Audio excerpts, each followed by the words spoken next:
Tell me your story. I was this close to dying from a brain abscess that was misdiagnosed. Good to know people care, though. For a lot of people, the MRIs are clear. You said you had a lot to tell. Oh, yeah. Someone said, I thought it was normal to have like seizures by yourself all the time. You definitely will feel guilt a lot. I so appreciate you putting this together. thank you. Andrea, you're the first person here. What's up? How you doing, man? I'm good. I'm better. That's Good good to enough. hear. Yeah. I'm back. You believe it? Exciting. It's exciting. Yeah, it is. It feels like forever. It's been a while.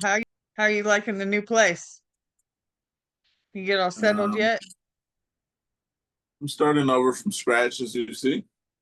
I'm back to no game chair, no desk, no set spot to do the podcast.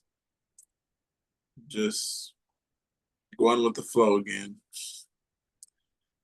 Were you not The able last to time I move your started from a chair. Were you able to not move your stuff or Um, well, I gotta find a place to put a chair and a desk, and so space? yeah, I'm thinking shed space. That'll do for me for now. Yeah. We Yeah, were I talking found about that, making a little studio. got something. It says how to deal with a partner having seizures. Partner is 31. He had an unprovoked tonic-clonic seizure 2 weeks ago, and it was the most horrific thing ever witnessed, and went on for a few minutes. No aura, no history of family history of seizures, and no trigger. He also has no recollection, so he is trying to come to terms with it. And went to a family back. Oh, we've been trying to navigate the last 2 weeks as a couple. It's been tough. Last night we went to a family barbecue. We were sitting outside and had been there for all of 15 minutes when he let out some groaning sound and another seizure happened. This is horrible. I prepared myself to read, and just seemed like it Having didn't work trouble? like I thought. A little bit. Okay, dealing with a deaf partner.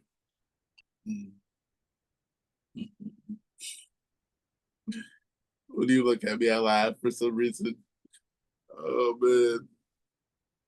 I think they're kind of just getting at the fact of how do they deal with their partner having seizures is what it boils down to. Dealing with a partner having seizures, I wouldn't know how that would be. And I could say from the outside looking in, probably be of knowing what's going on. And then if I didn't know what was going on, but I was somebody else, I could see this me being really annoying when I started out. I was kind of a pest, I could say, maybe just a little bit. A whole lot of annoying, you know what I mean? And then I was 16, so I was kind of careless about my health. That could bother some. I just hope that he takes it seriously because otherwise I mean, like, I understand why she would be completely freaked out. That would be a tremendously traumatic thing to go through. You know, I can't even imagine what it would be like to witness something like that. But at the same time, hello, Hi. Hello, Casey. I Hello. Ooh, okay. Oh, you're Like- Pookie. Hello. This is so interesting. I Yeah, just, go ahead, go ahead, Andrea. Cookie. Oh, Go ahead, Cookie. I was just gonna tell her that we're just talking about how to deal with a partner who's having seizures. We wouldn't know personally, but a person asked that, and how would we deal with it? Personally, I wouldn't know. I could be really annoying sometimes, so I would imagine it being annoying. Me telling people I'm not gonna do what they want me to do, and I'm having a seizure. I can imagine that being really bad to someone. So that's where I see. would say, I mean, they just really have to kind of look out for them, but at the same time, you know, they're grown and you can't treat them like a child because that's where most of the conflicts in my relationships are coming from right now is like I'm an adult and people are hovering and trying to micromanage my life and I was like, I'm okay. I don't need you doing this. I think that will kill any type of relationship, just being micromanaged. It's like, yeah, yeah. We have our own independence. We're still humans with adult responsibilities. We can handle ourselves. Right. Uh, So, I mean, like, you have to realize that they're still an adult that can handle themselves, but at the same time, you have to watch out for it and understand that it is more than just the seizures too. There's a lot of side effects and other things that go along with it. And if that being his first seizure, he's going to be dealing with a tremendous amount of emotional things trying to even just accept the fact and the changes of what's happening in their life. mhm. Andrea, can I interrupt you for a second? Yes, I was First of all, done. hi. Hello, happy to Hi, see the Casey. jellyfish. And Pookie, how the fuck are you? Good, man. Glad to be back. We're glad you're back. Call this season 2. So, Season 2. oh man. Okay. We're ready. It's so good to see you. Thank you. And it's so good to be back in the desert. Yes. Oh, I can imagine. Yep. Casey, have you been here? No, I'm in the subreddit, but I've never been on the Zoom thing, and I need more people with epilepsy in my life, so this is my first time. Okay. Usually we start with what are you taking? When was your last seizure? And when were you diagnosed? Ooh, okay, this will be fun. Okay, so currently I'm on, I think, 1,750 milligrams of Keppra. Um, was diagnosed in the middle of COVID, which was very fun. So yeah, I think Same. I had just turned like 21 or something. Yeah, that was rough.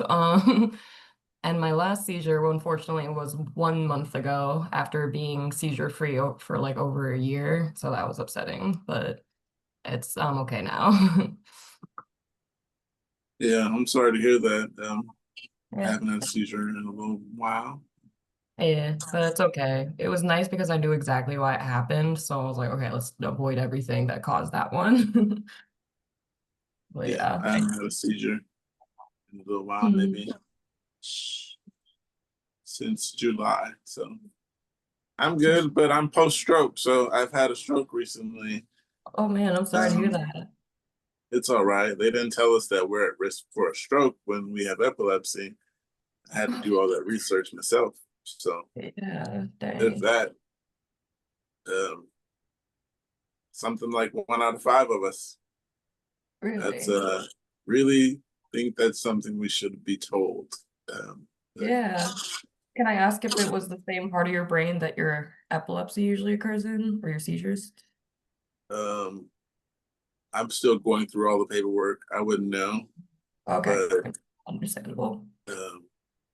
I can do all the research and eventually let you guys know because No, yeah, I'm sorry post that stroke, so I'm happened. working on getting myself back. So far, I can't feel my right 3 toes.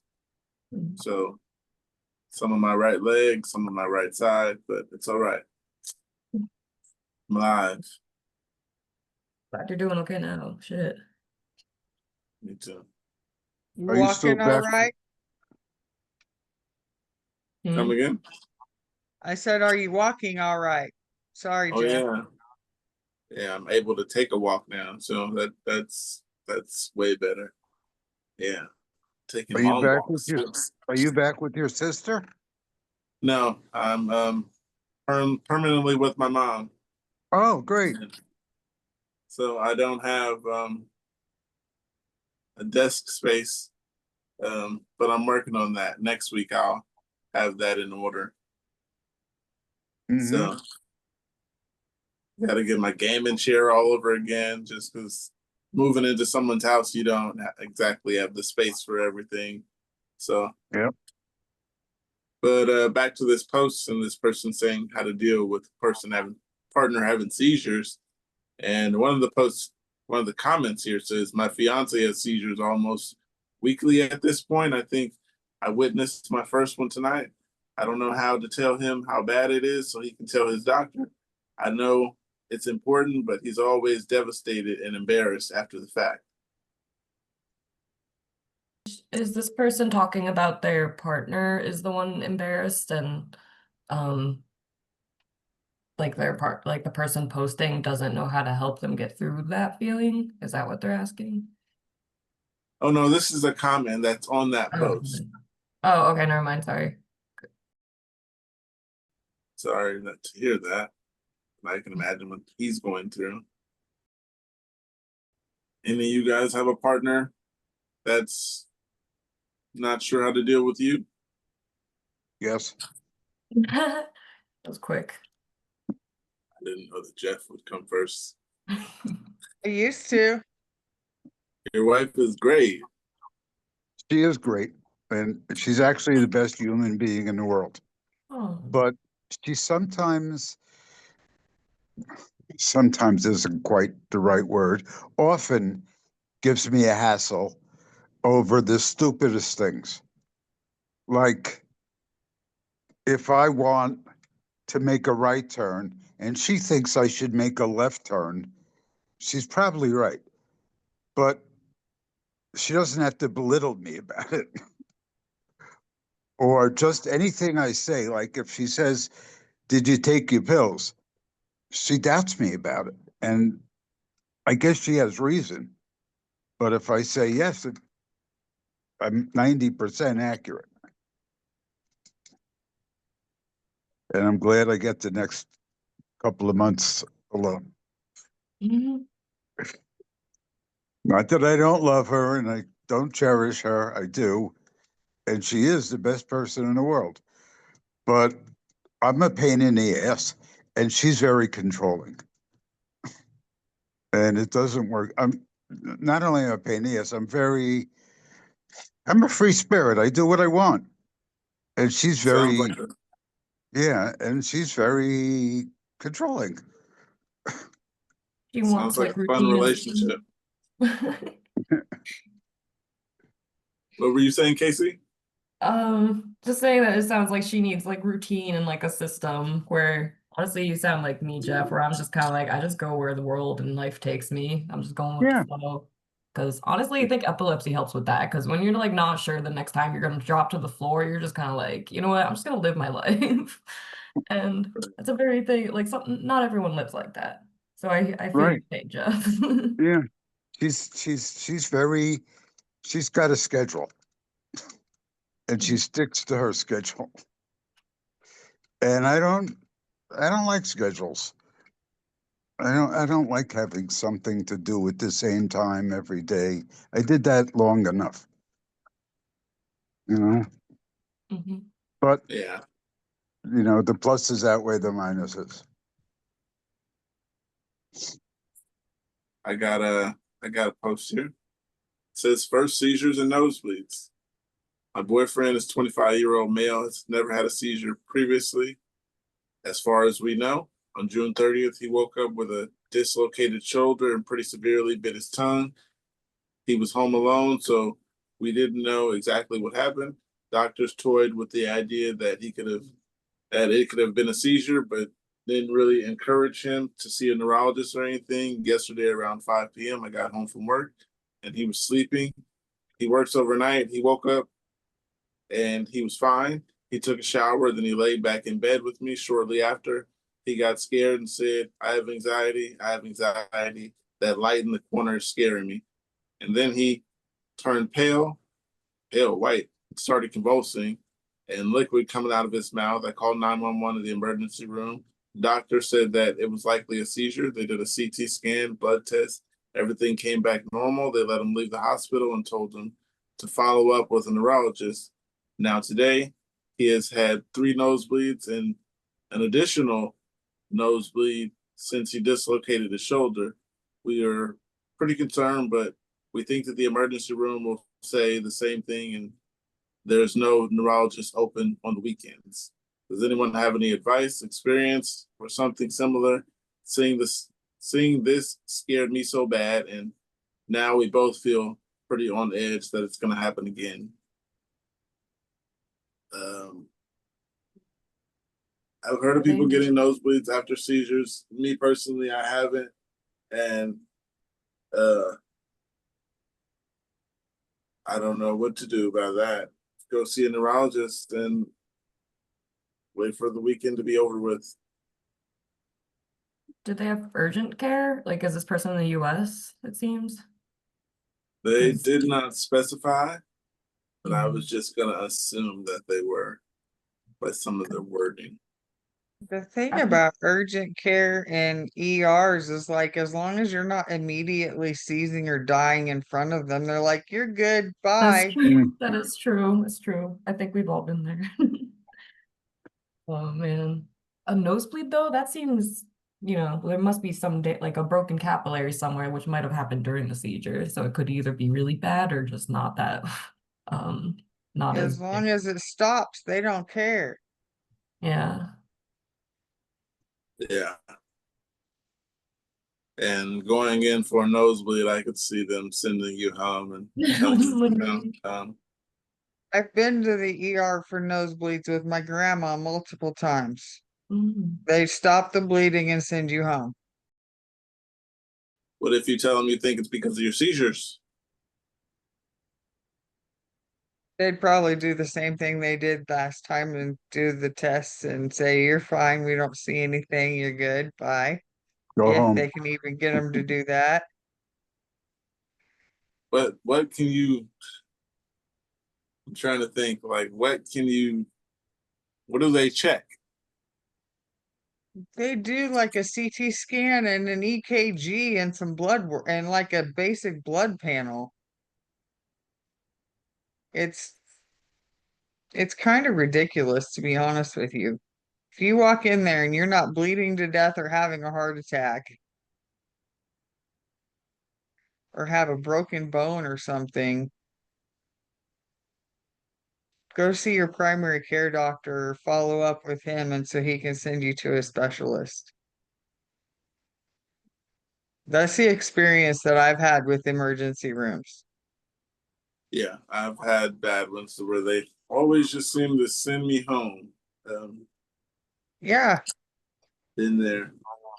One time I That's was what they tried to expecting- do with the stroke. They tried to just send me home. They After a thought it was stroke? a seizure. And wanted to tell me it was a seizure, and I'm just like, no, I know what a seizure is.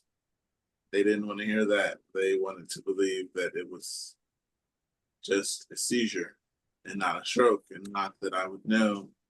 And yeah, once I started explaining to them that I do a podcast on seizures, I know what a seizure is, and I have epilepsy, and it wasn't a seizure, and I knew exactly what it was, only because it wasn't a heart attack and it wasn't a seizure. Only other thing,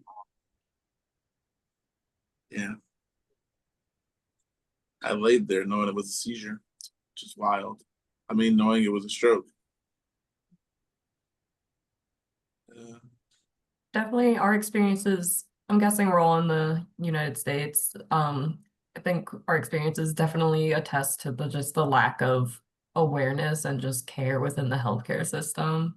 Because it exists, that's for sure. But I'm sure we've all been like, I can speak on my own experience. Yeah, like you always get kicked out of the ER unless you get moved up to the hospital. Because like if you're not bleeding to death or actively seizing, they're just like, yeah, just go home, which is fair. But one time I was stuck in the hospital for like 4 days and I got charged for all that, obviously. And I knew I had epilepsy. I knew they sent me up there because I had had like a really long seizure and I was not coming out of it. So that's why they like brought me to the ER. But I was there for 4 days waiting for a CT scan for them to tell me that they couldn't see anything on the CAT scan and that everything looked fine and then send me home. And it did really feel, thankfully I have my family, but financially, just imagine just like we've all kind of dealt with that kind of shit before. Yeah. It's, yeah. I don't know. I just want to comment on that because it's definitely a threat I'm already noticing just out of like the three people here. Yeah. The medical system scares me these days, especially after having a stroke and seeing how they treated me just because I had epilepsy. Just wanted to throw it off as a seizure. Yeah, hospitals suck. So find a good hospital. That's what I do. Go to a good one. There aren't that many good ones. Yeah, the number 6 in the world is near me. So Oh, Yeah. that that is good. Stanford. Yeah, I mean, Stanford is a great hospital. I googled the top 10 and Stanford was in the top 10. It was number 6. Then again, that's someone's opinion. So felt good though. Everything is someone's opinion. Yeah. Should I chat GPT? But I got something here though. It says, I need advice. My son was diagnosed yesterday. The 15-year-old diagnosed yesterday had 3 seizures in the past 3 weeks. He has an upcoming appointment with his primary and his neurologist. I'm here for some advice on how to be supportive without smothering him. We are really close, and last night he asked me to please not treat him differently because of his diagnosis. I told him I will do everything I can not to, but I won't keep an eye on him as he adjusts. Okay, I'm lost. Since we were really close last night, he asked me not to treat him differently because of his diagnosis. I told him I will do everything I can not to, but I do want to keep an eye on him as he adjusts to his new meds. Please share anything that might be helpful. He doesn't exactly want you hovering on. Well, it's different with me. After my stroke, my mother was kind of a little hoverish. But I can't say that I understand because I had a stroke, so I don't know what it's like having a child to have a stroke or how much is too much caring. But I felt like that a lot. Like if I was like, give me a little space, it'll be okay. I can do this, I can do that. You can't exactly tell people how to feel. It's hard when you have a child that you love and you see they have an issue. It's hard to stand by and do nothing. She shouldn't be helicoptering right over him, but of course she's going to be concerned, and she should be. I think I would be more concerned if she weren't concerned. But it's her child. She's he's not an adult. He can't really take care of himself yet. So she should be concerned. I don't see a problem with that. Just as your mother is concerned with you. For different reasons. You can take care of yourself. You're not a kid. But she still loves you and she's going to worry about you. Yep. That's why I don't like let it get to me. Don't let it bother me. Kind of just like, okay, I understand where she's coming from. I mean, I can't Can you teach 100% me? understand. Go ahead. Can you teach me how to do that? Because I'm dealing with it too. I just kind of sometimes just say I know it's out of love, so I try not to let it get to me too much. But you know, don't speak up on it. They're doing it out of love. Just don't let them do what they're gonna do. I mean, as a parent, friends or someone else, I'll tell them, you've been a little much. But That's a different story. yeah, significant other or a parent, just let them love you. Yeah. I can't find any other way around it. Yeah. I just think like, how would I feel if my mom, because my mom is very much like that. Like, how would I feel if she wasn't concerned at all? It would probably feel a lot fucking worse. So that's how I try to think about it when I don't want her annoying me. Yeah. I like how you put that one. Imagining having someone who doesn't care or having no one at all. Mm-hmm. Yeah, they love us in the end. They do. Yeah. She's trying a lot to do a lot. Like, yeah, getting stuff for me to drink. There's stuff I'm starting to feel bad about. I'm like, okay, I can do this. I can go get a cup of this or a cup of that, but like I said, it's not me having seizures and strokes. I mean, it's not her. Yeah. I don't have a child doing that, so I can't tell her what it's like and do that. So I think my biggest advice would probably be to be open to him speaking up and to listen, like actually hear him. Like when he says, Mom, you're doing too much, you're bothering me by doing this. Can you please take, make sure you try and keep that dialogue open to where it's like, if he feels like you're starting to overstep a little bit in some area, he can tell you, like, hey, Mom, can you take it back a notch or something, and you have to be open to it and not argue with him about it. Yeah, agree with that. Because I think that, like everyone's saying, it is out of love, obviously, and he's going to understand that. But at the same time, you have to understand that he's growing up and he's going to be able to do things on his own. There's just going to be a few changes in his life. yeah, I can see other people. I mean, younger people, in their teens because I've had this epilepsy for 20 years this year, or yeah, 20 years this year.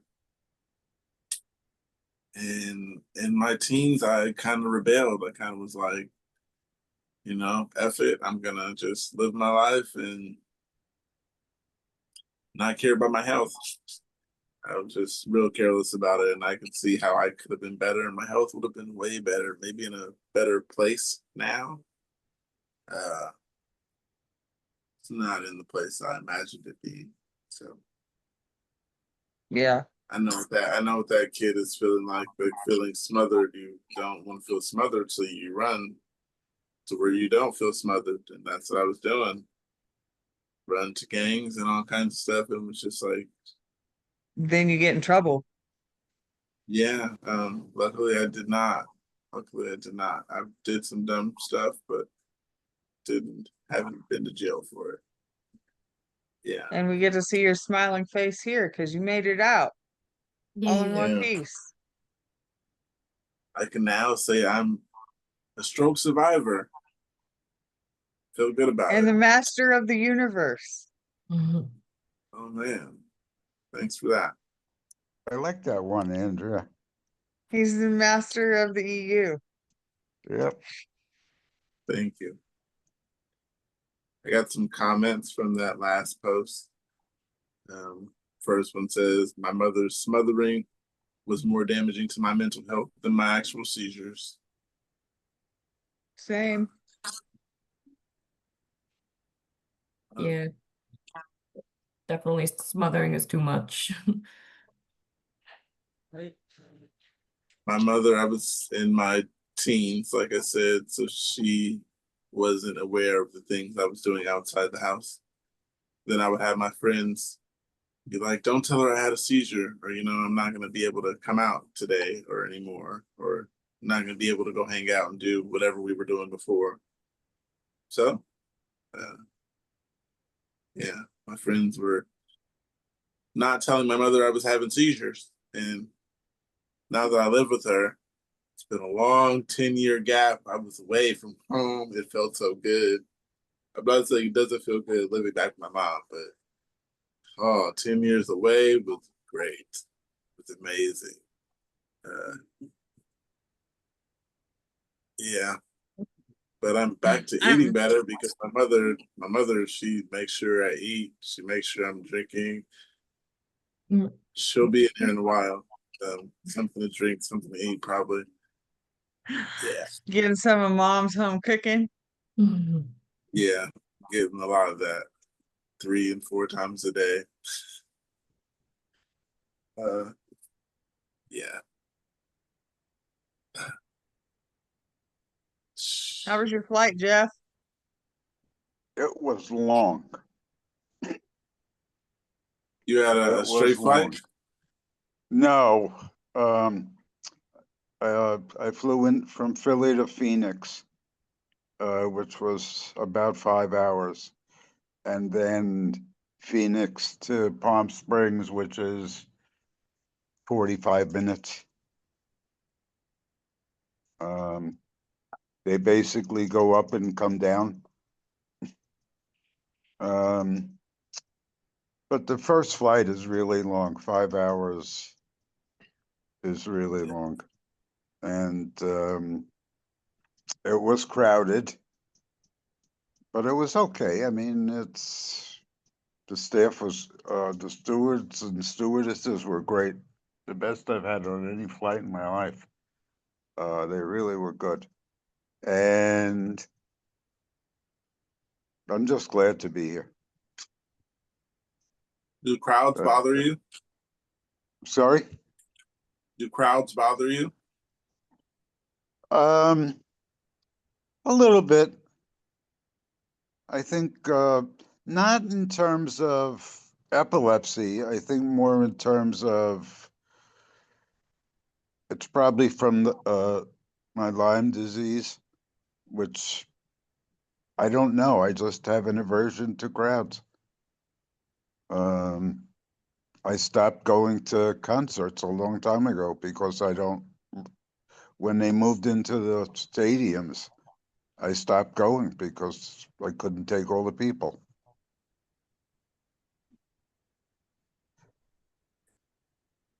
But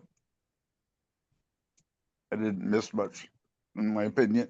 I had seen them all already.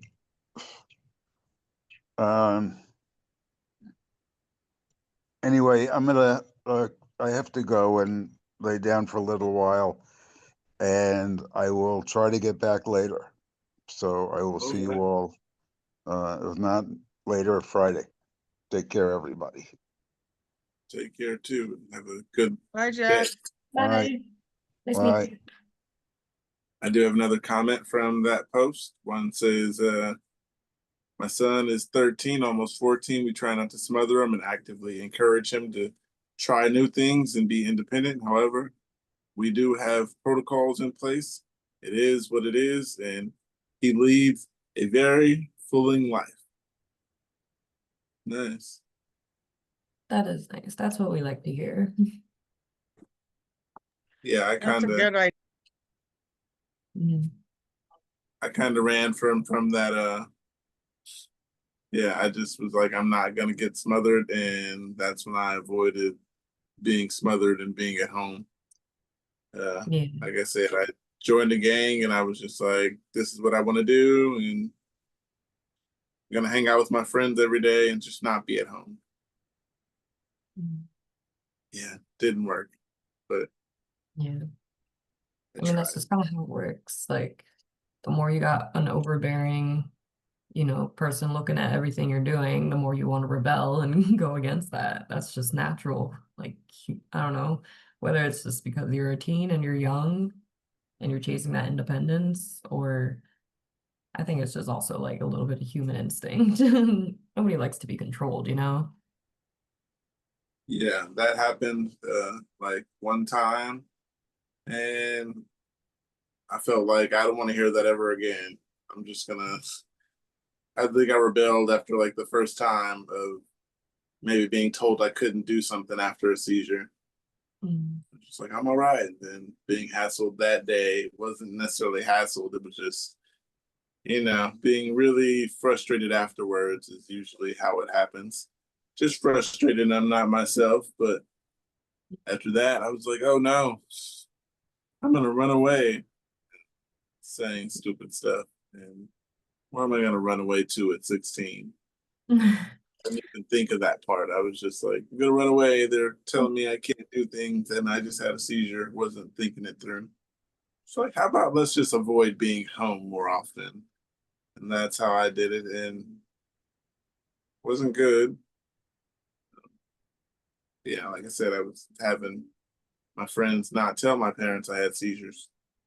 I was having so many seizures that the first responders, the fire department actually knew me pretty well. They knew me so well that they would like ding the bell and honk the horn really loud when they passed me. Too much to where my friends started being like, can you not wave at them? Because they're going to honk and they're going to blow the whistle at you and all that.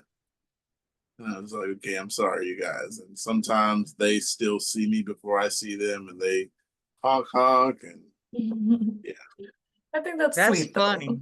Yeah, that's adorable. Yeah, You we get live the in a support. small town, one fire department, so that's what was going on. My friends got tired of that. They really did. Like I said, they told me to stop waving at them, to stop so they don't notice you. Um, just how I am with people who know me. Mhm. Say hello when I see you. As you should. I got a couple more comments here. One says, no advice on helping a teenage boy adjust, but in case it helps give you hope. I also had 3 seizures in 4 weeks before diagnosis, and I haven't had one since starting a one-on-one dose of Kepper. And at the end of July, apart from not being able to drive, I'm now feeling 90% back to normal.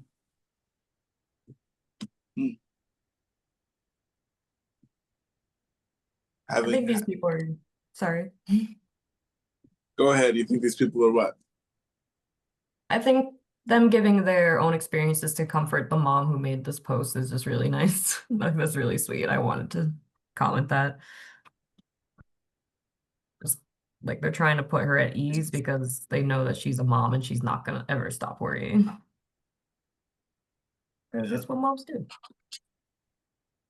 Yeah, like I said, I love the smothering. I mean, I love the reason behind it, but it does get to be a lot sometimes. Yeah. But then she makes me food every day, so I've been loving that part. So my mom cooks a lot. She makes sure I'm eating and gaining weight like I wanted to. Nice. Slowly but surely. How'd you Yeah. feel when you first got the smothering? What was your response when your parent, where you started being like, this might be too much? Like in general, my mom's always been that kind of mom, but they're like they're great people. My dad's very hands off. My mom is the one who's like very typical matriarch, like just hovering. I think at first it was really scary seeing how much I scared my family just being epileptic. Like I thought about a lot of other people than myself when I first got diagnosed. And so like that's when the hovering started happening, and I was just like, oh no, I'm causing them so much stress. That's why they want to take care of me. So that was my first reaction for sure. Yeah. Andrea, what was your response to hovering the first time it happened? Well, my partner Andrew didn't really hover so much. He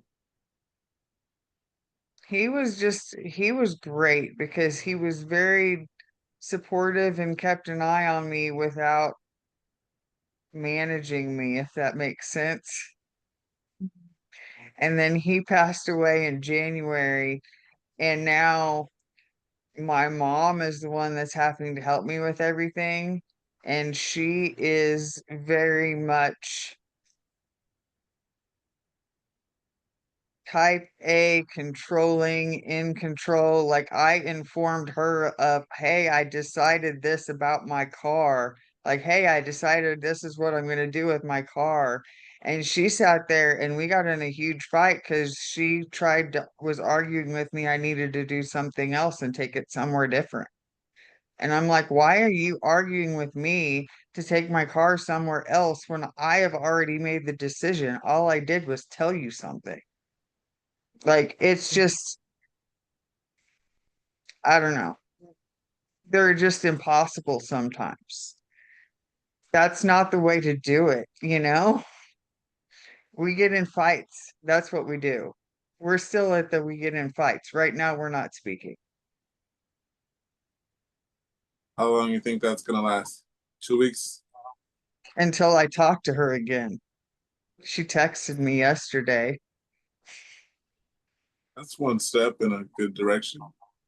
Oh, she's been trying to talk to me. I'm the one not talking to her because she's normally the one that gets mad and hangs up on me. So I did it to her this time. That's a very interesting relationship, to be honest. Oh, we have a very, very, very volatile, bad communication style. Very aware of it. I was gonna say, at least you're very aware of it, like what exactly it is. I am very aware of the problem. Then I am very willing to work on the problem in a constructive manner. The problem is she does not think that she has a problem, has looked me straight in the face and said, what I don't think I'm like, what are you talking about? I don't have a problem. So the fact that she doesn't accept that she even has a problem or is part of the problem is a big part of the problem. Oh my God. That's like my dad. He's so stubborn. Like, it might also just be a generational thing. I don't know. But he's like, my dad is so like that. Like, Well, and then I'm extremely hard-headed and stubborn too, but oh, me too. Me too. so you get me and her together and it can just be volatile.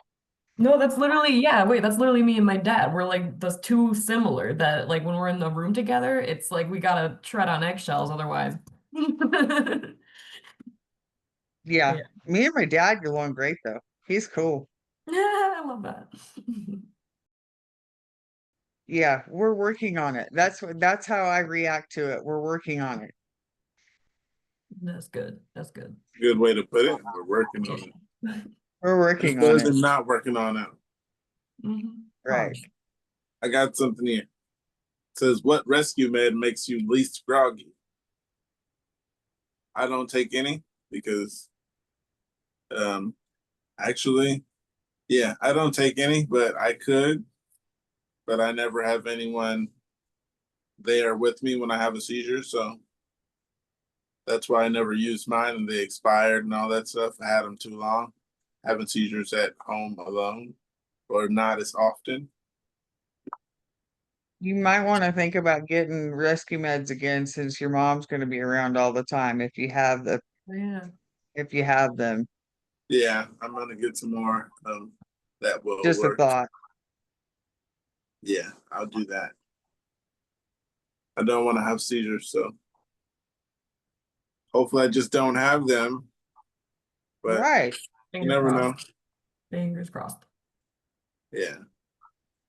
I I've never had to use my rescue med, but I carry it with me everywhere. Like just in case. They've What's your never rescue med? given me one. Valley or Valtaco. It's Valium basically, the nasal spray. Valtaco? Yeah, it's literally called Valtaco or Taco. How is it spelled? Let me look this up. Valtoco? Maybe it's Toco. Did I say taco? Yeah, Oh my gosh, it is. Yeah, it's literally spelled that way. Okay, so it's all right. Valtoco nasal spray. Like I said, I've never had to use it. I just carry it. But yeah, That's a good thing, right? It's a good yes, thing you never had to use it. Well, yes, no, I'm glad they taught me almost 2 years ago now when I was in the hospital. You know, that's when they gave it to me. But I've never had to use the taco spray, so that's good. yeah. Mine's, like I said, I had mine so long that I never used them. They expired. But someone said keep them because they were like, even though the thing says expired, just in case you might need it, they might work. It's like, all right. Actually, my mom used to have a friend that was a pharmacist, and she said that some things just lose their potency after a while. So they have an expiration date on them because they're not as potent. And then some things will actually turn toxic, but if they do, they'll like smell funky or something, I guess. I don't know. Hmm.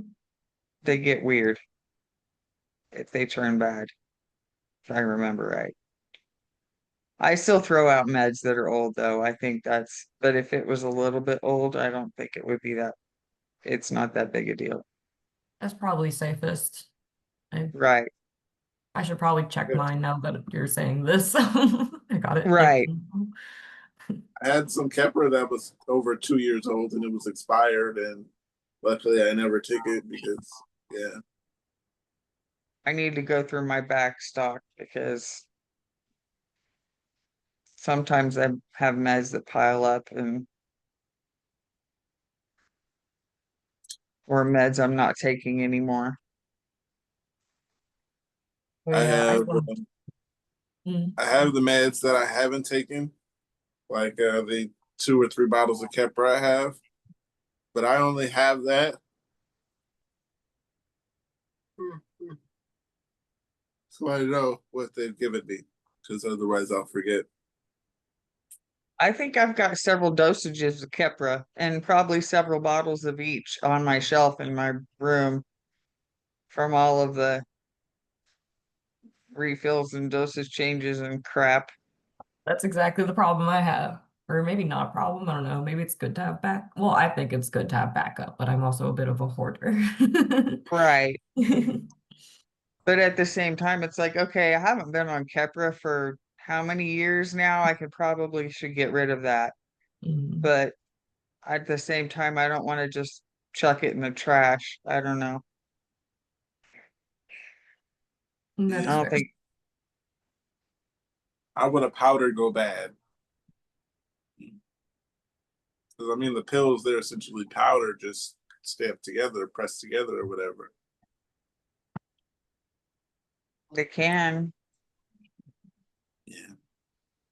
I'm Googling this right The now. It can expire. the like the binders in it that hold it together or like the I don't know. It just it can happen. I was told by a pharmacist and they're really smart. I was actually told by someone that he put his pills in water, so they dissolve and then drink it. I'll bet that's disgusting. Yeah, that That's sounds what I good. thought. He said it wasn't really that bad and that he like took a shot of something else with it, maybe some juice or something. I can't remember what he said exactly, but he said that it helped not. He said because they were big capsules of Keppra, and yeah. We brought it up one day, and then a few months later, that's when he told me that he's been trying it and it worked. So it worked for him. Might not work for me, and I'm not gonna do it because my Keppra, I don't take Keppra, and my pills aren't that big. I mean, I don't know how the I- Omvi is, but I don't have it yet. So go ahead. I can take big pills, so I'm never gonna swallow anything dissolved in water if I can get by it. That sounds disgusting. I can't imagine. Yeah, my pills they are disgusting. Even when I get the little powder on my tongue or something. So Mm-hmm. yeah. I Oh don't- yeah. Look what I got, Pookie. Oh, you got your bracelet. I got I got my mine. bracelet. Oh, medical alert bracelet. Yeah. Nice, nice. I have a really basic one. I should probably get a fancy one like yours. Mine looks like a normal bracelet. They're actually really, really cheap. Oh, Amazon. Yeah, we all got the same one. It's like $7 on Amazon. yo. And you can engrave it? Or Yep. Yep. And you can get it in Custom gold engraving. for none extra. all right, all right. Yeah, custom engraving is engrave in front and back. Oh, that's good. Because yeah, I gotta update some information on mine. Yeah, Right. I got pretty much on the front of mine. I got my name, then it says I have epilepsy, and my mom and her phone number. And then it says turnover. And then when you just turn over, it says my height, weight, what I'm allergic to. Then it says don't Narcan me. Smart. Yeah. Yeah, I gotta put my emergency med on mine. I don't have my emergency med on me. That would be a good thing to put as well. But for these rescue meds that make you groggy, one says the one that you take, the one that you take in so far, it says The taco. Valtoco The does taco. wonders for me. Compared to all the other oral rescue medications, the oral ones make me tired for the rest of the day. The nasal ones, I'm back at it within an hour. That's good to know. Another one says maybe the dose is too high. I have 0.5 disintegrating clonazepam.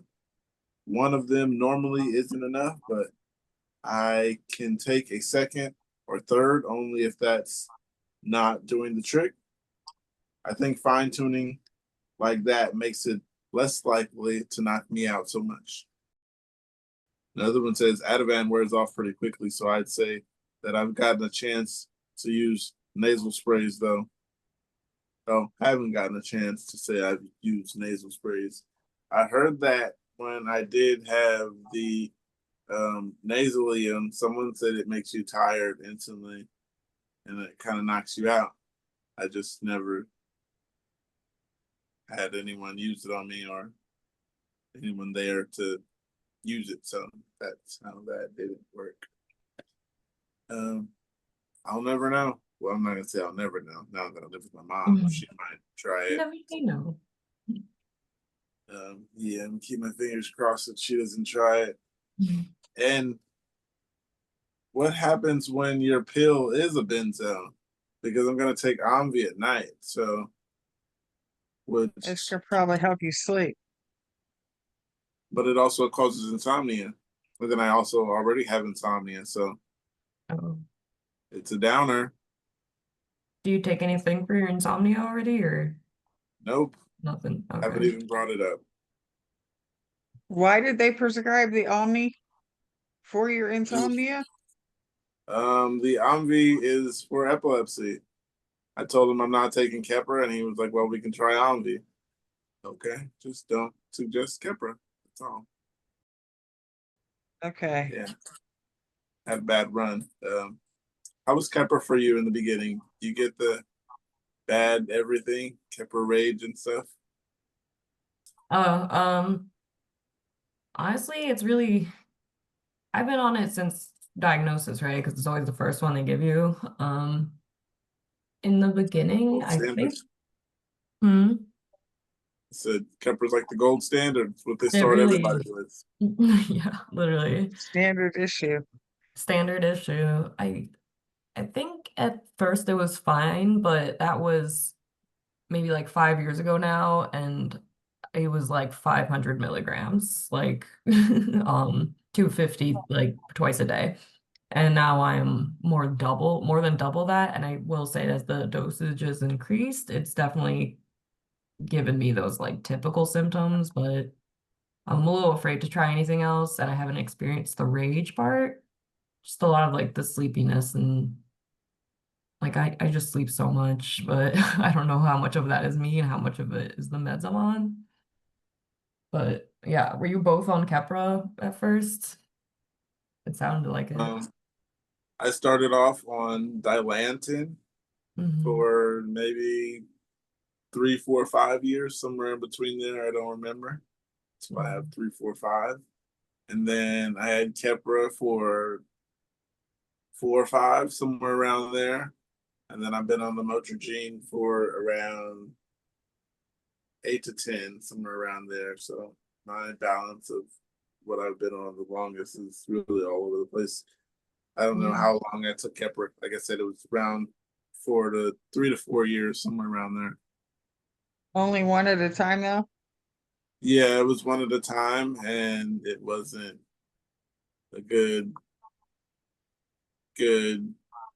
place for me. Like somebody explained to me that you weren't a bad person, but I wasn't exactly a smooth talker. I had a really not filtered mouth, kind of. Yeah, those are the only times in my life that I thought maybe let's walk in traffic and let's see what jumping off this balcony would be like. And so I got off of that. Yeah. Fun times. So it sucks about the meds that literally go and affect your brain. 'Cause, like, I don't know, do either of you feel like the same person you were before you were on all these different meds for your epilepsy or whatever else? Not at all. Okay. No, I just started having my seizures, what, like 5 years ago? And it was right at August of 2020, so right at the beginning of the pandemic. Yeah. And I'm on so many meds now that I can't remember anything, let alone who I am. I don't remember what I had for lunch. Yeah. My memory is just as bad as yours. Yeah, just as bad as yours, if not worse. And the only reason I stay awake all day is because I drink caffeine all day. Oh my God, me. I'm still drinking coffee right now. It's 4 p.m. where I am. I'm gonna switch to energy drink soon. How much does like caffeine and stuff bother you guys? Because it doesn't bother me, but some people say they get the jitters, but they It's still love never, it. yeah. It's never affected me or my epilepsy, but I realize that it's like a trigger for some people. I didn't know that. So it's not a trigger for either of you either? It doesn't seem to be, Okay. but I try and limit myself just because I try and not drink too much of it. I need to be drinking more water, right, Pookie? Y'all drink Yeah, more water. Everybody get your water right now. I gotta go yes. get mine. I don't know where mine is, but I'll ask my mom in a while. Hydrate, y'all. Hydrate or die I got young. my water. Mm-hmm. My water is not in this room at the moment, but we'll get to that. Yeah, I'll hold you to it. Yeah, eventually. You guys ever took Ativan? No. Mm-mm. Yeah, What they thing? give me that when I'm they used to give me that when I was in the ambulance, um, on the way to the hospital. They would always ask me what I'd like Ativan, and I'd be like, yeah, because it feels good after you take it and it just takes away that headache. That's the only thing that actually worked for me. And they would give Really? me an IV. And I did not know that was a benzo the whole time I was taking it. And Mm. it's wild. I may Smile. have been giving things that I don't remember now. I've been in ambulance, I think, twice or 3 times, and they usually give you things in the ambulance or in the ER, right? Like to stop How the many seizure. seizures are you having a year? It depends on which year. Like, um, you mean like on average? On average. It's not much. It's like 2 maybe, but like during COVID, it was like too often. Yeah, Um, COVID was a bad time for me too. With- yeah, In between 20 and 22, I believe. Yeah, those were the not so good times for my disability yeah, I'm or sure. condition. And just the pure stress that like our entire world was under, I'm sure that didn't help anybody, and lack of access to care and stuff. And Lack of access to anything. anything. Actually, I'll yeah. read- Hmm? Go Sorry. ahead, Casey. No, I want to hear what you were gonna say. I forgot what I No, was no, gonna I was just gonna read another comment, the last comment on this post. Oh yeah, no, go for it. Oh, another one says they're all benzos that are gonna all make you groggy. We need that to dampen down seizure activity. Mhm. Midazolam has a very short half-life, so it's out of your system quicker. Oh, which one? Midazolam. Oh, okay. That's probably the generic for something. Huh? You never know. There's just so many Yeah. new meds I find out about in this community every day. I have learned so much in here. Mhm. Me too.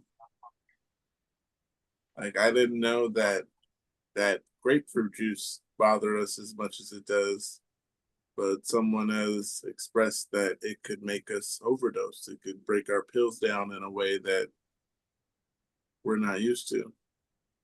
So you should not Oh. drink grapefruit juice if you already do. I love grapefruits. I didn't know that. Yeah, you shouldn't eat grapefruits or anything because there's something in them screws with your pills. Is it other citrus or is it just this one enzyme or something in grapefruits? I think Other it's just citrus can be grapefruit. bad, but mostly grapefruit. Oh. That's so weird. Okay, I guess I'm not eating grapefruit. I looked it up about citrus stuff, and they said citrus juice isn't good at all, basically, but it's not as bad as the grapefruit juice would be for us epileptics or people taking AEDs. Yeah, it break That our is pills good. down differently than it does for most people, and would bother some of us. But know your body. Everybody's not the same. Everybody's might be different. You never know. And I'm just gonna go by that just because I heard about it.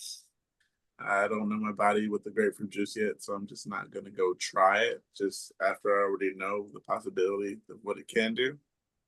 So I've seen it on medication bottles before, labels on pill bottles. It says grapefruit? Something about grapefruit, like don't eat grapefruit while taking this medication. That's so wild. I've not seen that. Damn, okay. I'm gonna be spreading that information for sure then. I have also no idea which one. someone told me about chamomile, which is in a lot of the teas. So I What didn't about look too much. chamomile? She said something about it isn't good for our medication. I didn't do too much research on it, but I think it said something about tea in particular.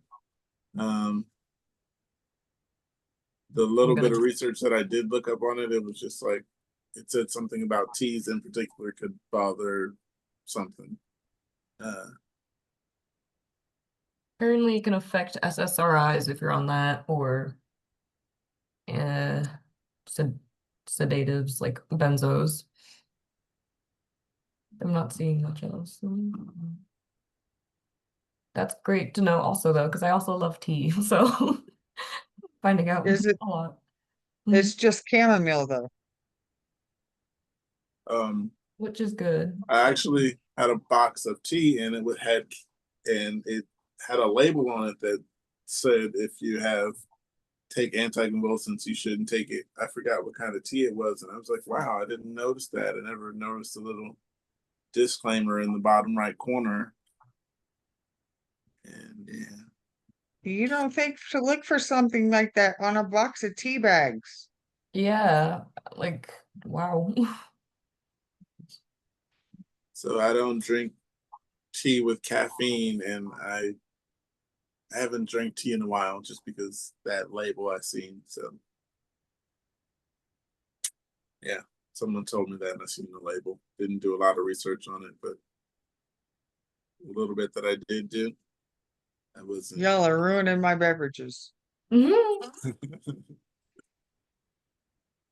I do have another post here. It says, back to work. I haven't worked in over 10 years after my seizures started again after 15 years. They weren't diagnosed because they didn't say anything. I didn't know they were focal aware seizures until a few years with a neurologist. I was in sales management. I kept Walmart corporate happy. I worked in medical sales. Both of these require daily during usually under 200 miles, but a few days a month over 500 miles. It's not a job that you can be done remotely. My skill set is all involved in driving, truck driving before sales, hauling, explosive materials. I have my license, but truckloads of explosives seems to be like a bad idea. Any suggestions for something I can return to work? It has to start around 60K US with benefits on day one. I don't have the temperament to sell by phone. Something to get me out of this house. I'm never Go gonna for a drive walk. again. Yeah, that's I difficult. told myself that I'll never drive again because I don't trust myself or my health. I'm having somewhere between 3 to 5 a year, and being that I can't really call them out, so I'm just never gonna drive again. I can trust that, and I can get an Uber these days, and I couldn't when I started. So yeah, now just don't get behind the wheel. I'm selling my car because I realized I had focal seizures behind the wheel and I don't ever want to drive again. It's terrifying to me. And I agree with you. I can get a ride. Yeah, I don't know what I would do or how I would look at myself if I drove again and hurt someone or worse, you know. Yeah, like take someone from their family. They didn't deserve that, and I was being very not careful or careless about my health, putting other people at risk as well. I did have an accident one time, and then I was just like, okay, yeah, we can't do this again. Didn't you like drive your car into the wall or something? Yeah, the center divide. And one thing that I always tell people what's crazy about that is when I hit the center divide is when the airbag came out. And the airbag kind of brought me back. It kind of brought me to a little bit, if that's the word to use. Then I pulled over, and then I had another seizure. So that's the weird thing is someone else told me something about like getting hit afterwards brought them out of the seizure. Yeah, so that airbag it'll bring you to. I was like, what was Cause that? more head trauma. That just seems like a very bad idea. More head trauma. Yeah, one guy he told me that he fights with his brother in the punching part doesn't cause a seizure, I guess. Yeah. Wild stuff. The first guy that I ever met, first guy doing the first podcast, he told me that. I fight with my brother, it helps it stay away. I Interesting. won't do that. What do you guys suggest for work? This person wants some suggestions to go back to work. I don't And they know. can't drive. But they also had experience in medical sales, which I don't exactly know what that is. Probably like pharmacy, like selling a pharmacy's product or something, or sometimes you can sell to hospitals or doctors selling like equipment. If you could find somewhere to do that remotely, that would be ideal. Because I know that's a very lucrative thing. Like, obviously, you know, the healthcare system makes a lot of money off of expensive equipment and things. Yeah, I suggest finding something remote, like she said. Remote probably be good for you. You don't have to drive. You have to put anybody else's life at risk. I have ADD. I have been treated for ADD for 30 years before it was recognized I was having seizures. Doctors put me on a low dose of Adderall right after the tumor removal surgery. My seizures were not controlled by anything. Does anyone have any experience with ADD treatment with seizures controlled by medication? I'd like to complete a task before starting another. Cannot speak on this. Yeah, I don't have ADD in. I'm sorry to hear that. I don't know how I would help you personally. Andrea, any advice? I can't help with this one either. I have something here. It says, I'm on day 8 in the EMU and day 3 off of meds entirely. I've hit the button for a while and felt like a few small focal seizures, bad feeling, rising sensation, nose tingles, but they don't see anything on the EEG. My neuro said that could be because they're happening in a deeper part of my brain. I predominantly get focal seizures with the exception of a few nocturnal generalized seizures. When I was pregnant a few years ago, I'm feeling like this is pointless. Please tell me if you've had any successful EMU stay with focals. I did not know what focals were at the time. I did the EMU stay and I left early. You guys had any success at the EMU stays? I did have 2 tonic clonics at the EMU. Other than that, I don't know. At the time, the focals I was having were being blamed on panic attacks, and I did not have any while I was in the hospital. How do they trigger a panic attack? No, they were saying that my focals were panic attacks. Whoa, that's stupid. Those are Yeah, different. I was like, these don't feel like panic attacks. And they're like, oh, well, it's probably just a panic attack. I was like, yeah, but it doesn't. The description of a panic attack, I'm not anxious. That's not how it feels. Yeah. Someone else explained it as to like, why would I be having a panic attack and I'm watching a McDonald's commercial or something? Yeah. I'd be sitting here playing on my phone. And all of a sudden, just like I would get like the weird, like pins and needles all over, and my stomach would do the weird flip flop shit. And just like I just feel really weird and focal aura, whatever you want to call them. At that time, I wasn't having the unaware ones that I know of, but like I said, that I know of, because I was not, if I was having unawares, I wasn't unaware. But yeah, that was supposedly a panic attack.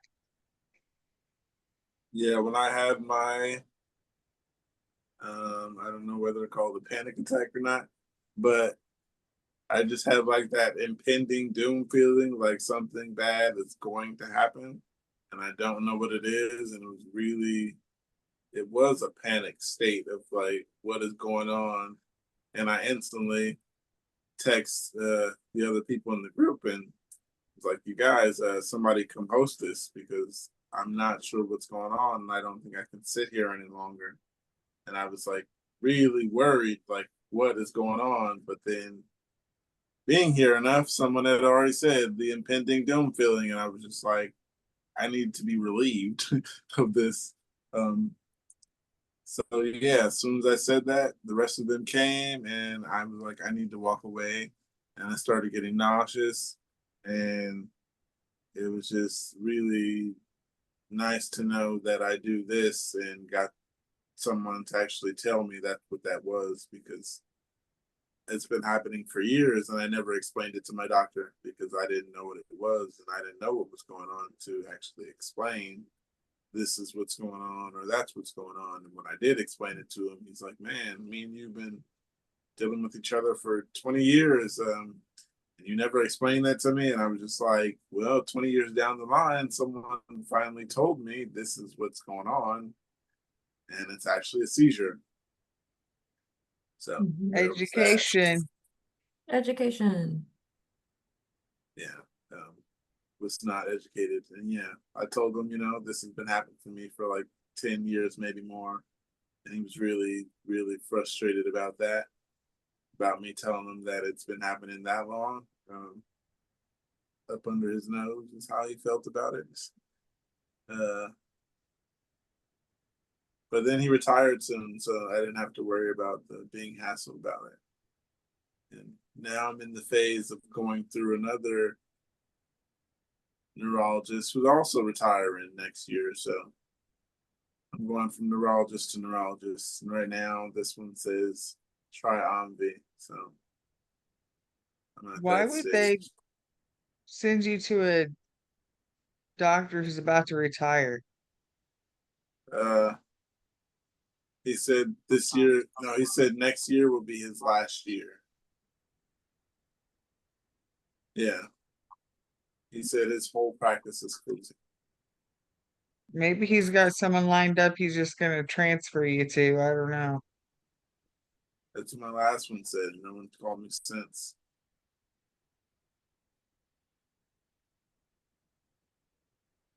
I'm sorry, man.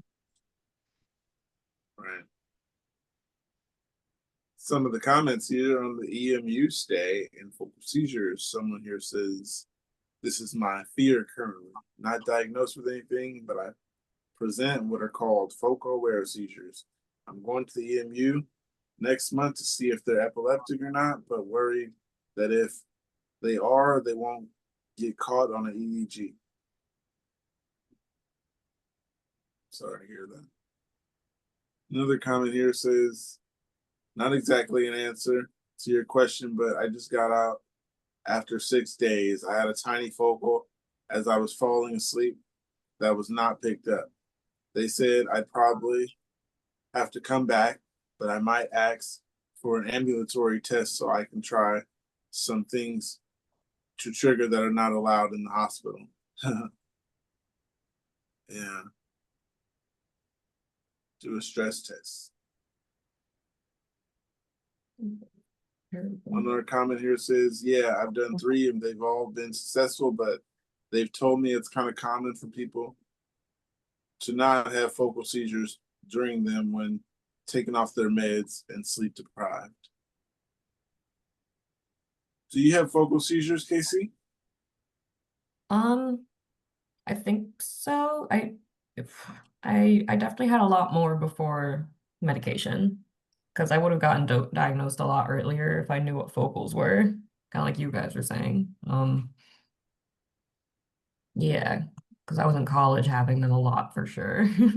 And I just had no idea. I thought it was just like normal. Yeah, I thought mine was normal too. I thought it was just like blanking out, having right? focusing could be on the something else. I didn't think it was an actual seizure. Yeah, like this must happen to everybody when they're sleep deprived.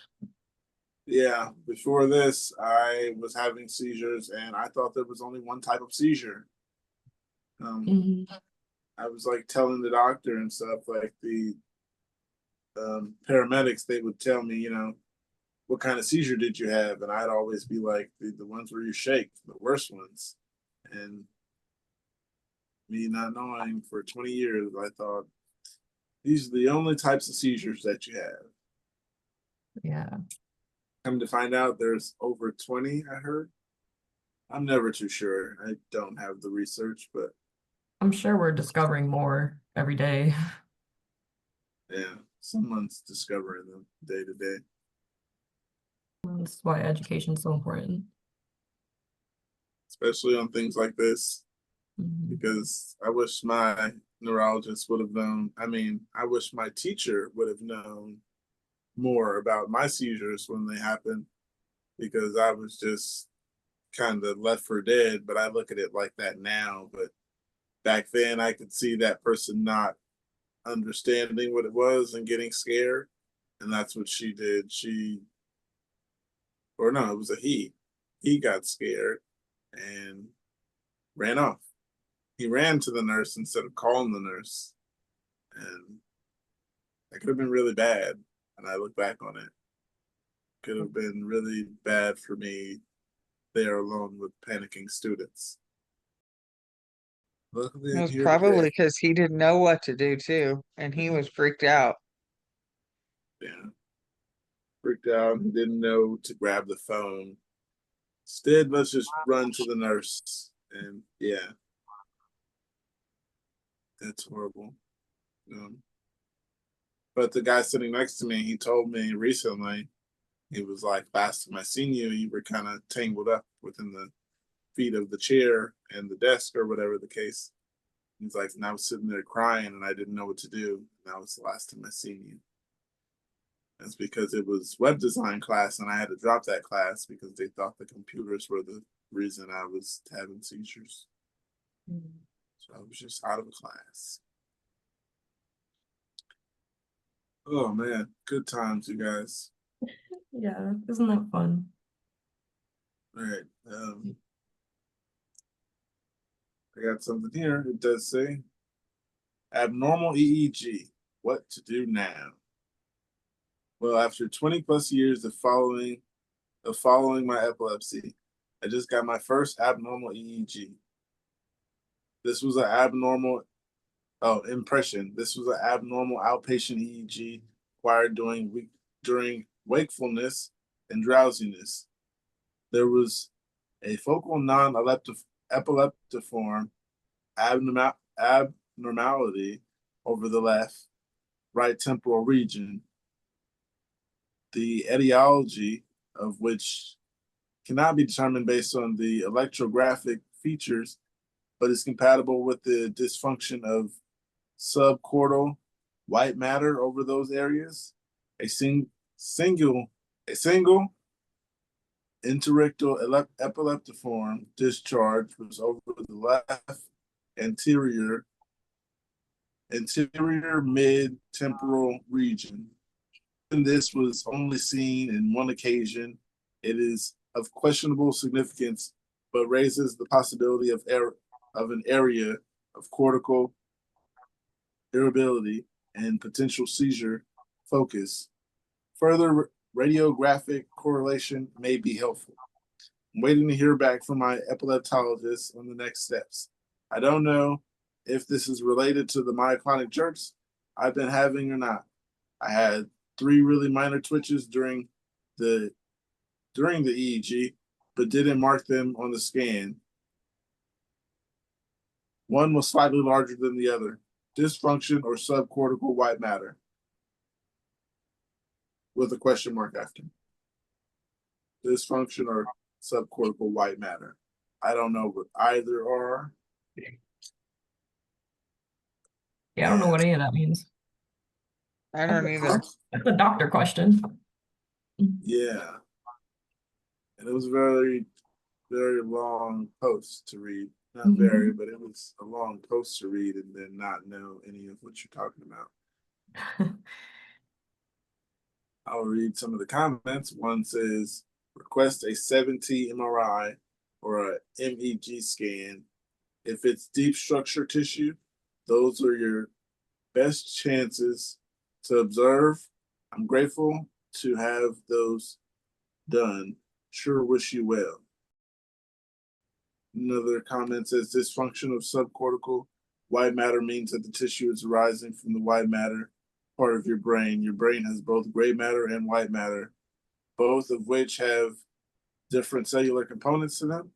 They serve different purposes. They have gray matter is more on the surface, and the white matter is deeper within the tissue. Subcortical just means you're below the brain surface, the EEG localized, and abnormalities to the temporal lobes above your ears, more so on the left than the right within the white matter. Temporal lobes like to talk to each other a lot, so it's very common to see abnormality on both instead of just one. This person knows what they're talking about, I think. Right. I was like, I'll just take that for what it is. And Mhm. it's interesting that the person, well, I mean, what the person knew in particular. I like smart people Mhm. who can explain things like that, like in detail that I don't understand, and then make it sound good. That's a good part. Agreed. Someone help me get my mind off of this. Waiting for MRI results again. I have been having myoclonic jerks for a year now. Wacky nerve pain and numbness, eye stuff, and breakthrough focal seizures on Vimpat at a fairly substantial dose. I had a spine brain MRI this morning, and I'm refreshing the hospital record site, even though I know that report won't be posted for the next 24 hours, probably longer. I'm freaked out this time because my neurosis, it says my neurosis doing, I think they're put neuro is doing, they should put neuro. My neuro is doing the workup for MS. On top of my epilepsy, I'm sure it's nothing, but I just want to feel better.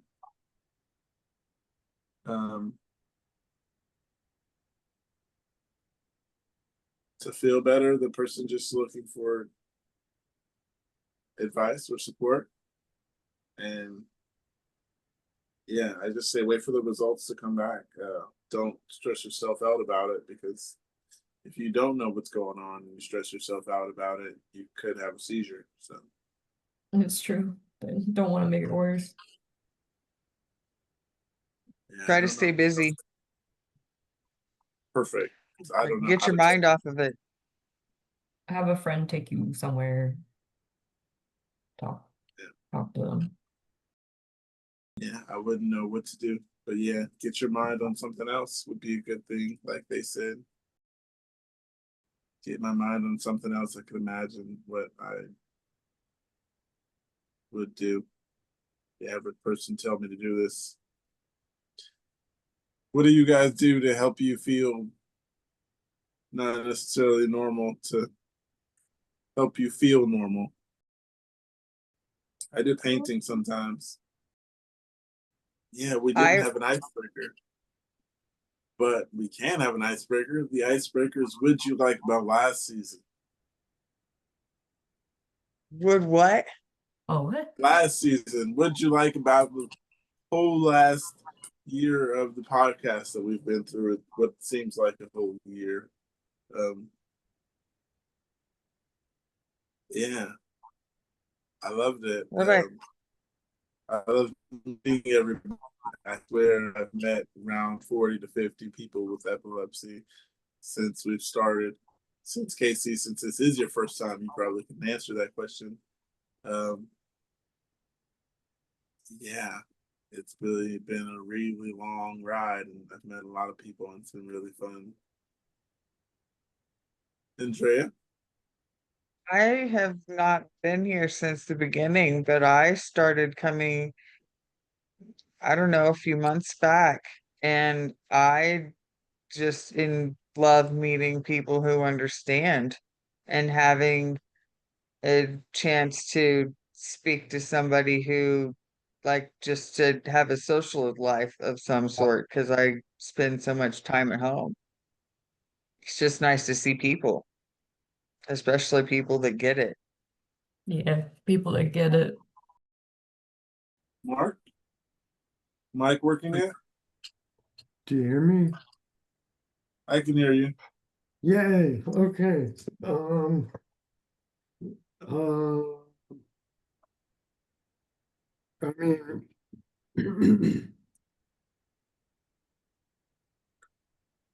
not to rip you off or anything, but I kind of the I would have to give the same answer. The meeting people who can relate and understand what they're going through. You know, and people all across the country, all across the world. You know, as I far never as- thought I never thought I'd meet anyone from Romania. Yeah, right? How crazy is that? Right. Yeah, where is everyone from? I'm in Kansas. Oh, okay. I'm assuming Yeah. Pookie's also on the West Well, Coast. I'm in California. Oh my gosh, okay. And I am in I'm on East Coast girl. I'm on in Rochester, New York. We just got our first snow today. Which is like upstate New York. Yeah, Mark, thanks for the peppers you sent, and they were great. And yeah, my mom used them in a stew, and she said it was a lot. And she was like, I don't think I should have put a whole one. And yeah, it was really hot, but it yeah, was really good to me. But yeah. I can send some more. I've got a whole bunch that I got to get off the plants now. This cold snap is gonna kill them. I'm Yeah, if open you some I whenever can you want to send send. some. I would love to get on the pepper list one of these days. Yeah. Yeah, good peppers, you guys. It's worth it. What kind of Yeah. pepper? I got a whole variety. They range from like ghost peppers to like lemon drop, lemon drop. I'm blanking on the names of all of them, but yeah, like hot, super hot, spicy peppers, kinds of that stuff that I set out to grow intentionally because it's the kind of stuff you can't find in grocery stores. So, just kind of more for the fun of it than anything. Honestly, um, I don't even eat most of the peppers myself. I like growing the plants more than eating the fruit. I like the hot sauces though, so I do have to work on coming up with some good hot sauce recipes. But the something about the crunch of eating the pepper straight. Plus, I mean, I guess eating a pepper straight compared to cooking it into something is like two completely different realms. But um, yeah, they're a fun hobby. Yeah, Um, that's so cool. Scotch bonnets. That was another one. I got a couple Scotch bonnet plants. But I I don't don't think like I got any of the Scotch bonnet. I got some I think something Dorset, and then yeah, those Dorset Naga. peppers. Those were Dorset Naga was the world record holder, the Guinness record holder before the Carolina Reaper took it. So they are up there at the top of the super hot spicy list. Ooh. I think we used I think that might would have been the Dorset Naga for the stew we had. Like Yeah, I said, little it's really red hot. guy. My mom, she literally took the juice out of the out of the stew, and she was like, "We got to figure out how to calm this down." She was like, "This is really hot." And yesterday, she gave me some more. Yesterday was the last of the leftovers. I mean, yeah, that was the second day of having it, and yeah, I think throw a potato in it. Isn't that what you do? Or yeah, that's there salt. was potatoes in it. It was really good. But yeah, without the juice, it wasn't as hot. Like those were good, really hot, and without the juice, it like she was right.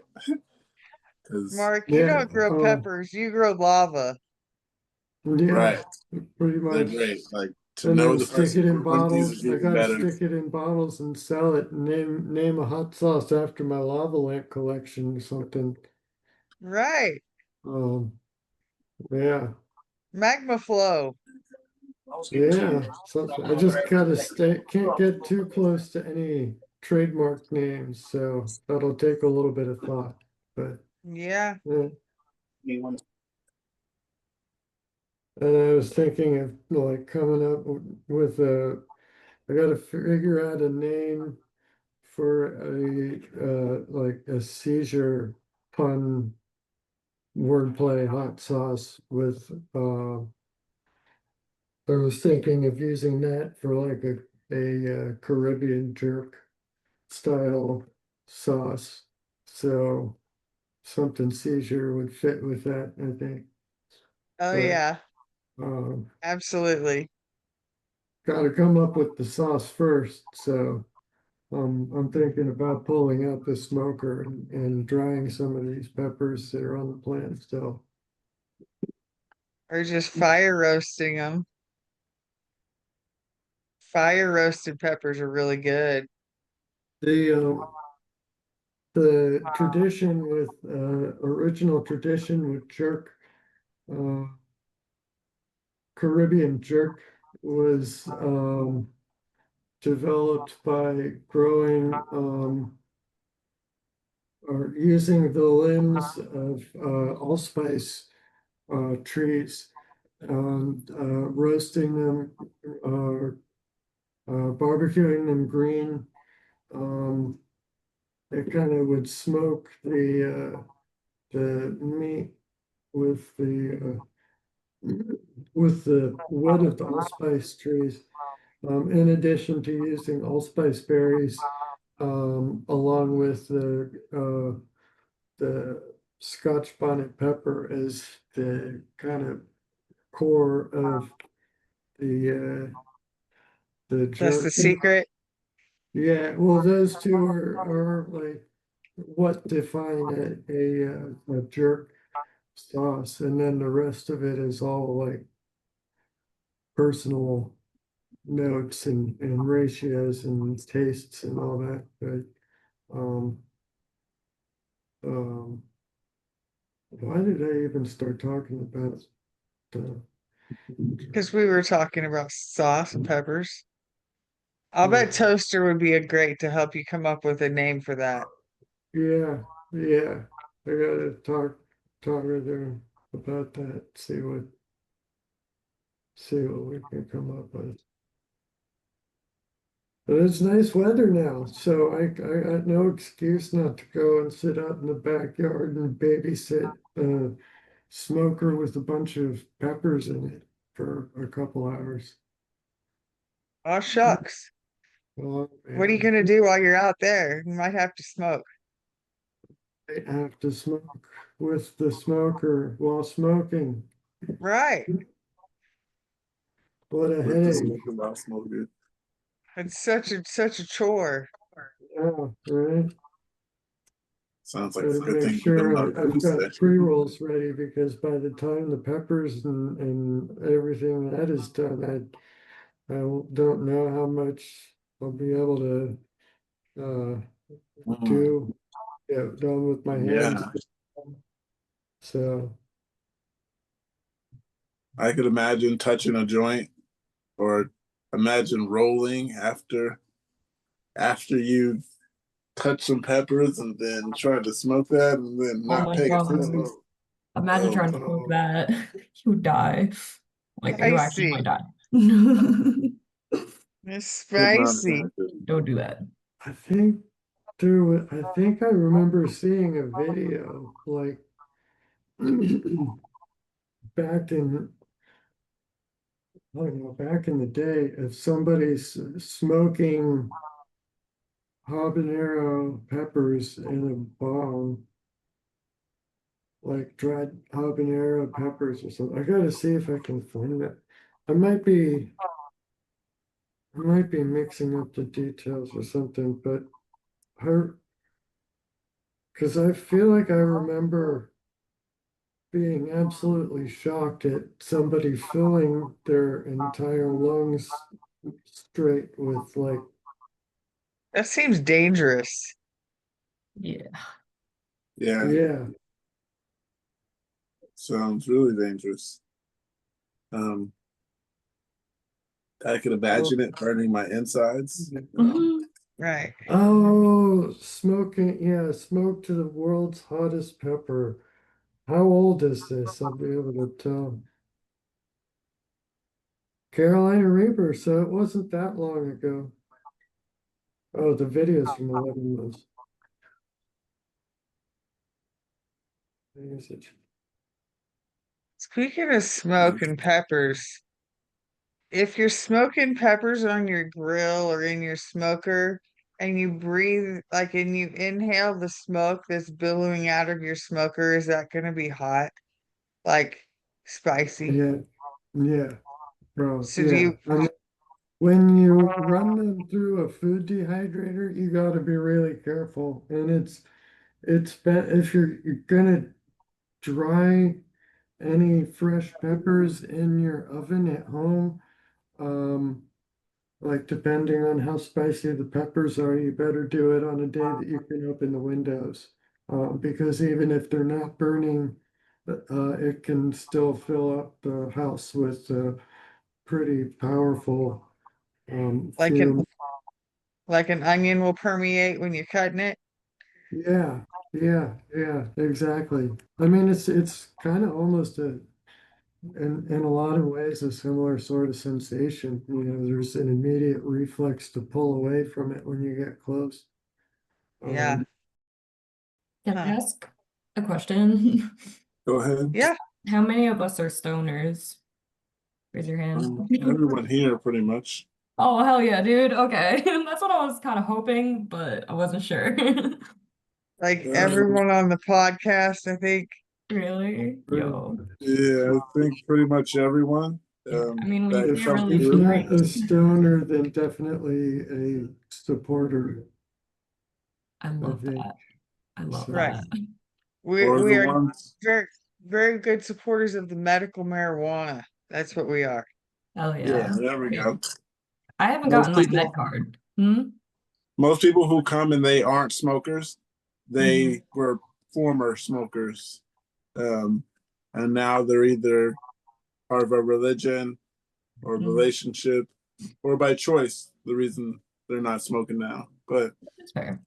usually people who come on the podcast have been, like I said, smokers or former smokers. All right. Interesting. Because you never know. Because like I've met people with epilepsy who are like, "Oh no, I can't. Like it messes with my epilepsy or meds," and I'm never gonna judge anyone for choices of any substance they choose. Like I don't drink. I used to smoke cigarettes, not anymore. That's a major trigger. So That's a like high I totally five. get it. Thank you. High Thank five to you. that. Yeah. Because like yeah. So I'm never ever going to judge anyone for whether they do or not. But I have heard of like some epileptics avoiding marijuana per like on top of, not drinking or doing anything else. So that's why I always Yeah, ask with an open mind. So I am a huge stoner. I've been smoking before I was diagnosed and I was never going to stop. yeah. I stopped using nicotine in particular, so I stopped smoking cigars. Cold turkey. Wow. Well, I was doing this, so I was like, got to be an example. I was just like, I can't be telling people what they should do, and I'm doing it. So I stopped smoking nicotine that day, and I stopped smoking alcohol. Yeah, I was just like, got to be the example. Mhm.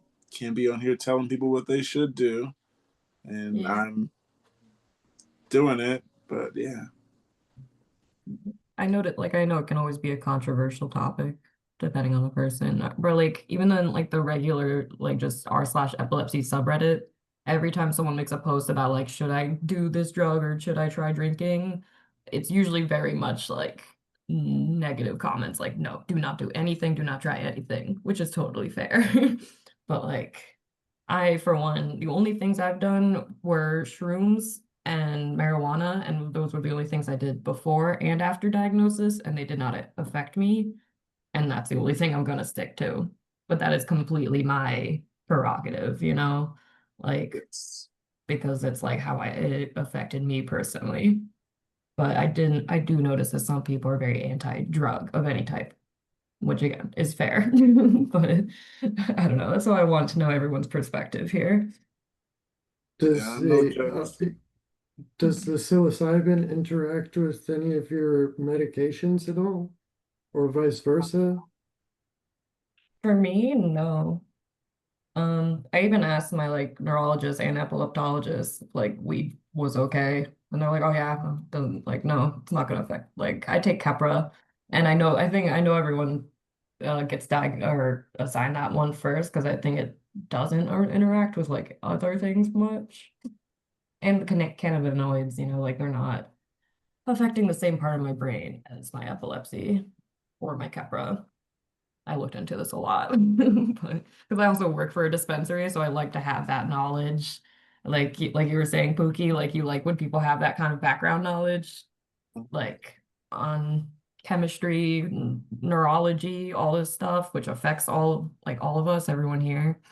So it is important to know, but it is very difficult to know everything and how everything will affect every kind of person because you just can't. That's not possible. Yeah. Like I said, I like the people knowledgeable and Mhm. know what they're talking about, because a lot of times I don't exactly know things, and that's letting me know things that I don't know. So there's that. Please take your medication as prescribed or whatever works for you. We're not doctors.